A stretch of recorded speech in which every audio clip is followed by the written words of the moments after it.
How's it going, YouTube? Yeah, Pat Mac here, coach of the Sacramento Sand Slash, bringing you this draft analysis for Season 4 of the YouTube Challenger League. I'm very excited to be back playing this league. We managed to go undefeated last season, all the way to the playoffs, all the way through to the finals, stayed undefeated all the way through. I think it was like 13 total games, so 13-0 record to finish up that season. And so we're back. Goal is to defend the title, and I think we got the team that can do it. I'm pretty excited about it. Before I start talking about the team or show any of that, a couple like shoutouts or talking about the league in general. First off, like, look at this graphic. This thing looks so beautiful. So huge shout out to Sen for putting all this stuff together and bringing such like awesome graphics to YCL that we get to use and kind of show off when we create our videos. Absolutely fantastic. Absolutely love it. So give a huge shout out to Sen in the comments and let him know what you think.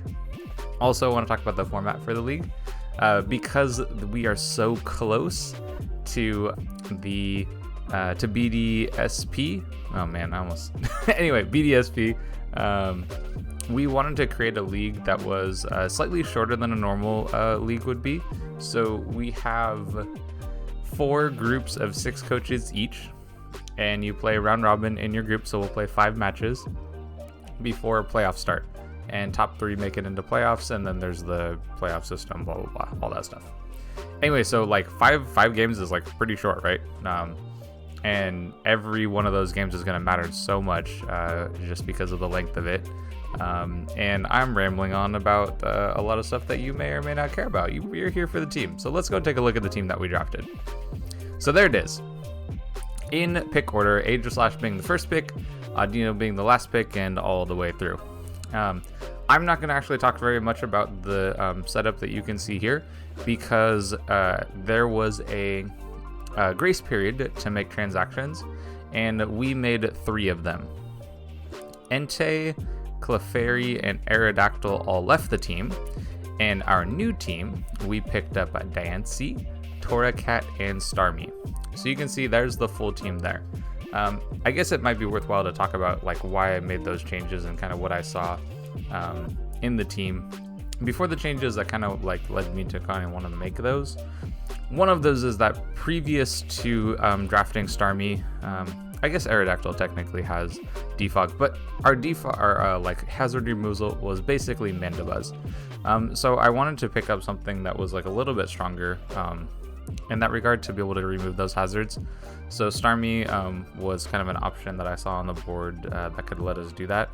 Because I felt like the team like with Aerodactyl was also kind of weak to rocks, and because it's a heavy duty boots league, or not a heavy duty boots league, it's an item clause league, which means there's only one Pokemon with heavy duty boots, right? So and that was something we were really able to take advantage of last season because we faced off against several teams that like they didn't have boots on all of their Pokemon that like kind of wanted to have boots. So I felt that it would be worthwhile to kind of switch the team around and give us a little bit more options in terms of hazard removal. So now we have Mandibuzz and Starmie that are both great about doing that. So that was one of the changes that I saw.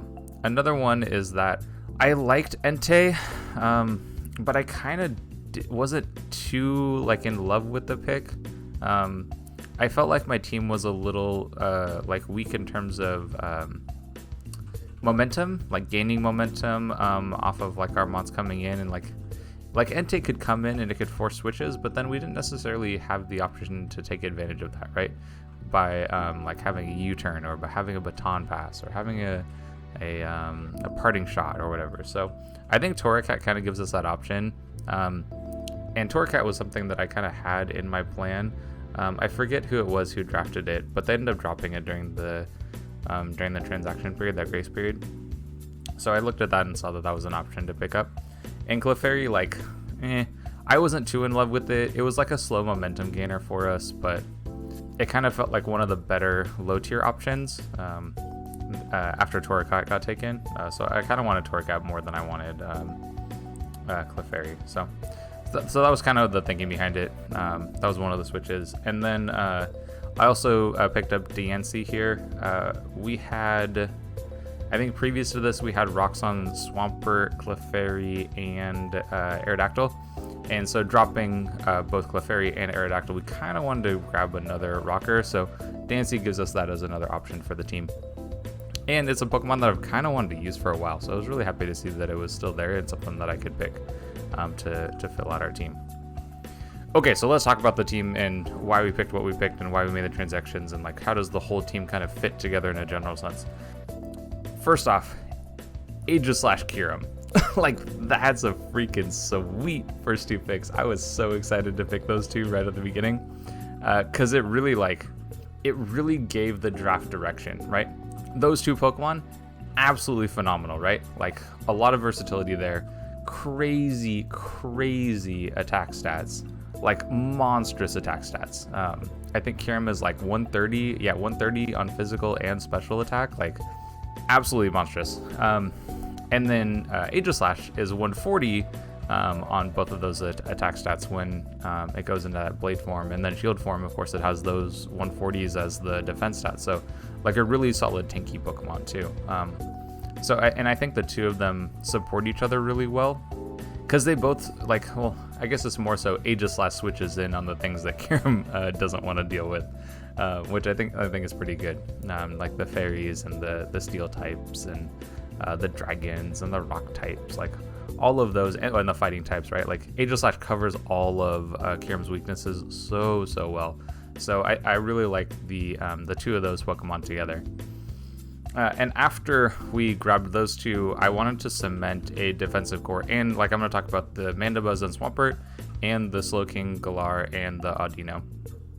Those Pokemon, I think, create a very strong defensive core for the team. And actually, like, when I picked Swampert, I was really considering Slowking, Glowking, I guess, at the time. But I kind of kept my options open to go with Slowbro Galar, kind of later on, and that ended up getting picked before we got there. So I just left and ended up picking up Slowking later on. But I think that like those Pokemon also take care of each other's weaknesses really well, and especially like Swampert and Mandibuzz, right? The only weakness for Swampert, right? Mandibuzz covers perfectly well, and actually our Slowking covers that weakness really well too. So I think that like the core that we have from a defensive standpoint is it's just gonna be hard to break down. You know, like we have really good switch-ins to cover offensive threats, and like some of those mons, right? Mandibuzz and Glowking all have recovery of their own. Like Audino has that too with Wish, right? So we can look to like Wish and switch into things, and like getting the Regenerator back from Audino and from the Slowking is going to be so good. One thing I actually really like about the Audino Slowking pairing is just like weaknesses resistances again, you know, like Slowking being weak to Ghost, and then Audino being immune to it, and then Audino being weak to fighting, and Slowking 4 times resisting it. Like, I think the two of those pair really well together too, and I think that like that core, like that pairing between those two, and then the pairing of Swampert and Mandibuzz, and like all 4 of them together, I think is going to make for a really solid like defensive combination of mons, and lets us really have options on how we want to switch in and around things. So I'm really excited to have like that setup, and I think it's going to work really well for us this season. And then like some of the versatile mons that we have, right? Like DNC, Starmie, and Virizion. I think those 3 Pokemon create like a really good versatile options for the team. They have recovery, excuse me, so they have like some pretty good recovery. They have a lot of good damage output. They have good coverage. They have setup options. Like, I think that those 3 in particular bring a lot of different options for the team. And I think that it was important for me to grab Starmie and Virizion because the team was looking a little slow without him. So it's good to have some of those like good revenge killing options to come in and go and fight some mons here. I also like once I picked Aegislash, I really had Virizion kind of on my mind too, just because that justified boost like really like discourages knockoff from coming against our team, which I think is it's a really good look to have, and I'm pretty excited to have that as an option for the team, because I had a singles like showdown league that I played in before I started recording, where I had Virizion and Gengar, and I really liked that combination. I think that Aegislash and Aegislash and Virizion are gonna be a pretty solid combination from that regard too. So I kind of like that we were able to pick up those as options for our team, and I think that it's going to come out looking like a pretty solid combination. So that's some of the versatility options, and then the last Pokemon that I want to talk about are our really low tier picks, right? Our Charjabug and our Torracat. Having webs on this team is going to be so sick. Like I haven't really used webs before, but you might notice like Charjabug and Torracat got picked up pretty early. Well, like Clefairy, right? Clefairy changed to Torracat. But those Pokemon were picked up a little early in the draft because there was someone else. I forget who it was. Oh, that's right, it was Bitchme. Bitchme picked up like 6 140-point Mons, like back to back to back to back to back. It was crazy. Like at one point, someone looked at it and was like, "Are you sure you want to do that?" Which is totally fine, right? It absolutely worked for him. And then, but it meant that like his last he picked 6 140s, so his last 5 picks had to be all 20-point Mons. So I knew that I wanted a couple of 20-point Mons, so I decided to grab some of the good ones before they got snapped up. So anyway, that was kind of the drafting strategy. I don't think I usually talk very much about that when I do draft analysis. But picking up webs, I think, is going to be pretty good for the team. It lets our kind of like mid to low speed team outspeed some Pokemon that like they would not normally be able to outspeed. So I kind of like that Charjabug. It gives us that option. And then Torracat I really like to pick up. I've used it in the past. I used it in the YCL Speed Tour. Really cool mon. Intimidate's such a cool ability. Parting Shot is also a great move. So I think that it gives us this like kind of debuffing pivot that we can use for our team, which I'm really excited to use. I think it's going to be a pretty good option for us. So I like picking up those ones, and so both of those are going to be kind of pivots for us, utility mons kind of thing. Really excited to use this team this season. Let me know in the comments what you think about it. I think it's going to be a lot of fun. I'm really excited for it.